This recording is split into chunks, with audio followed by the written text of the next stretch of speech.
Close your eyes for a moment and think of one Sri Lankan brand that has been part almost every childhood.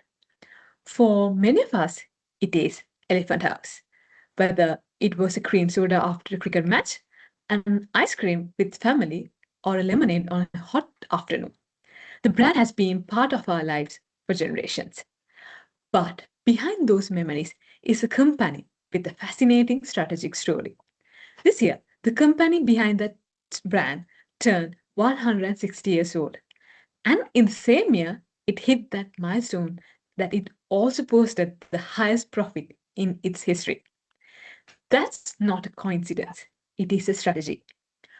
Over the next 15 minutes, I want to walk through how Ceylon Coal Stores PLC, CCS, listed on the Colombo Stock Exchange and part of the John Hughes Holdings Group, as is running a business that spans everything from soft drinks to supermarkets.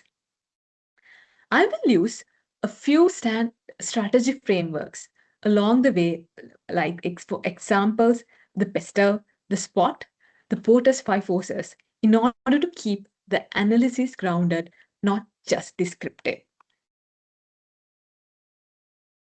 As a company overview, so first, let's talk about who is Ceylon Coal Stores is. Actually, it is two businesses under one roof. There is the manufacturing side for beverages and confectionery, and there's the supermarket side run through a subsidiary called JK Marketing Services, which most of us know as KILS. The company was founded in 1866 as the Colombo Ice Company. Then it renamed Ceylon Coal Stores in 1941 when the Elephant House brand was born. And it was brought under John Hughes Holdings in 1991. Today, as you can see, manufacturing makes up to 21% of the group revenue, while the supermarkets, kiosks, they makes up the other 79%. So as you can see, how much of revenue they generate to the group holdings. Moving on, we will be talking about the vision, mission, and the strategic pillars of CCS. Here, the company's vision is, in the essence, they needs to deliver the pleasure and nutrition through the products to the people eat and drink, like wherever and whenever they choose. So the mission is, which that supports, it is really about doing that profitability and sustainability and also growing the shareholder value while staying as a true to a 160-year-old brand promise, which is very, very interesting. So, and here this year, the annual report, which built around the theme like steadfast, straightforward, under 5 strategic pillars, which are the sustainable growth, fulfilling the customer promise, empowered team, managing the value chain, and being a sustainable, responsible organization. Keeping those in mind, they are the main skeleton the whole strategy hangs on. Moving on to the external environment, let's look into through a PESTEL view. So let's use the PESTEL to unpack the external environment CCS operated in this year because it was genuinely a turbulent time period. When we look through political and legal view, so the regulatory shifts very directly because shifts it harder because the minimum wages were raised to 30,000 rupees a month. A mandatory charges were introduced on polythene bags, and also a new labor rules now permit women to work night shifts in food and beverage manufacturing. In the economic point of view, this is where it gets complicated. On one hand, Sri Lanka's economy was recovering. The industry grew almost 8%. Inflation returned to positive territory after a long deflationary stretch. However, two shocks hit late in the year. The cyclone Ditwa, which disrupted the distribution and the consumer spending in November 2025. Then escalating the conflict in the Middle East from February 2026, which triggered a roughly 36% cumulative fuel price hike and pushed the currency to around 340 rupees to the dollar by mid-May 2026. When looking at the social factors, the rising health consciousness and the premiumization trends are shaping the product decisions, which we will also come back again. Technological factors. So CCS is investing in a data lakehouse, AI-driven analytics, and also a new loyalty app, which like Kills Nexus, also which has already passed 2.8 million users. And under the environmental factors, the input cost for cocoa, dairy, nuts, which climbed globally, and also the electricity tariffs were revised upward 3 times in about a year, which is squeezing the margins directly. So that's the Pesta picture, which is a company navigating a recovery and a shock at the same time. So moving on to the internal resources and the capabilities, which is we will talk about VRIO. Now, internally, CCS resource base is genuinely strong, and they are using a VRIO lens, which is valuable, relatively rare, and hard to imitate. So, under CCS, there are over 8,400 employees and a distribution network which is touching more than 90,000 channel partners for beverages and also over 100,000 retail outlets for its manufactured goods. So, as a supermarket footprint of there are 147 stores. So, Elephant House was ranked Sri Lanka's most valuable non-alcoholic food and beverages brand in 2025.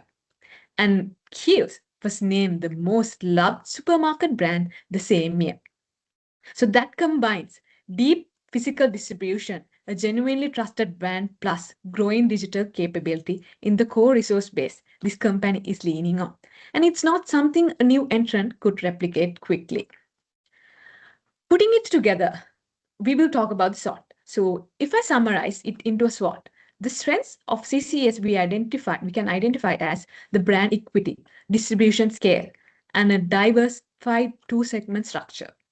The weaknesses also include the exposure to input cost inflation and a manufacturing segment whose margins are currently under pressure.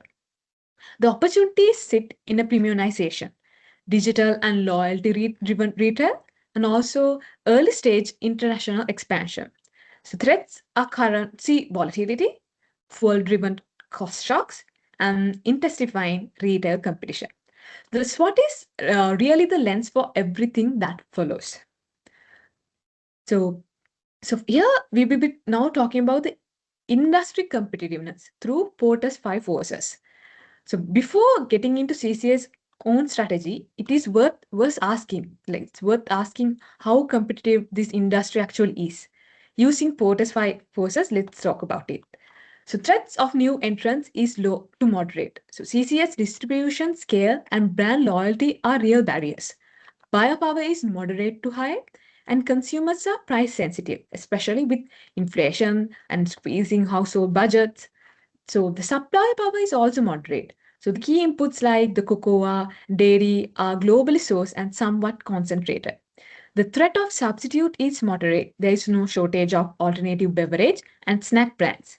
And the competitive rivalry is intense because Sri Lanka's FMCG and retail space has multiple well capitalized players which they are fighting for the same shelf space and the same supermarket footfall. So in an industry structure like that, the only sustainable position is genuine differentiation plus the cost discipline, which is exactly what we see CCS doing right now. So the competitive strategy, there are two tracks at once, which is CCA is running two strategies side by side. The first is protecting the market share through cost absorption. Like when cocoa, dairy, and electricity costs spiked, the company made a deliberate call to absorb most of that pressure rather than raise the retail prices and also sacrificing some margin to protect volume and loyalty.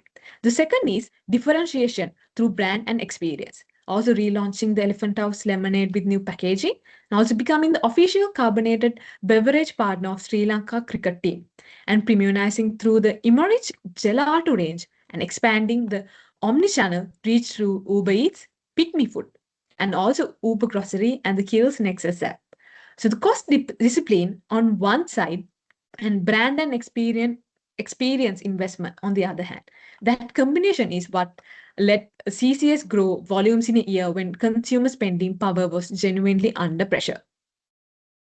The strategic moves and partnerships over going alone. So here, now the specific moves. The biggest is a partnership with Reliance Consumers.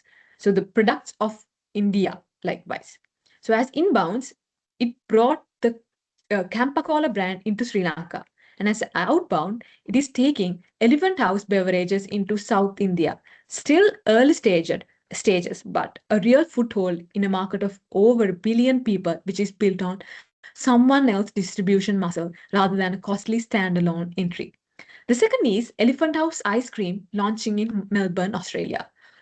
Through a partnership with Millennium Imports, the brand's first production outside Sri Lanka in 160 years. Again, structured as a licensed local partnership rather than direct export. Betting on the demand capacity investment. The third move is capital investment. So capex nearly doubled this year to about 10.4 billion rupees, funding a new extrusion line at Sitavakas that's already launched 7 new SKUs, a new blown molding machine, and a new PET and like a can manufacturing capacity. So that's a bet that demand growth continues and also made ahead of the demand actually that is arriving. Execution where the growth actually comes from. So in soft terms, CCA is pursuing market development like India, Australia, and also product development into premium gelato, functional, and better for you SKUs. Also there while staying close to its core started categories rather than diversifying into unrelated industries. So the clearest execution signal here is right the supermarket sector now makes up to 79% of the group revenue, roughly 146 billion rupees. So while manufacturing, the original historic business is down to 38 billion. The center of gravity has genuinely shifted from making products to selling everything through kills. And execution was frictionless. The manufacturing segment's operating margin actually shrank this year from 15% to 14.3%, squeezed by input costs. The growth and the profitability didn't move in locksteps. The people, capabilities, and organization. So none of this worked without execution capability. CCS redefined its employees' value proposition group wide within this year with an external consulting firm and ran an employee engagement survey with a global analytics partner also. So training investment came to about 148 million rupees, delivering over 200,000 training hours.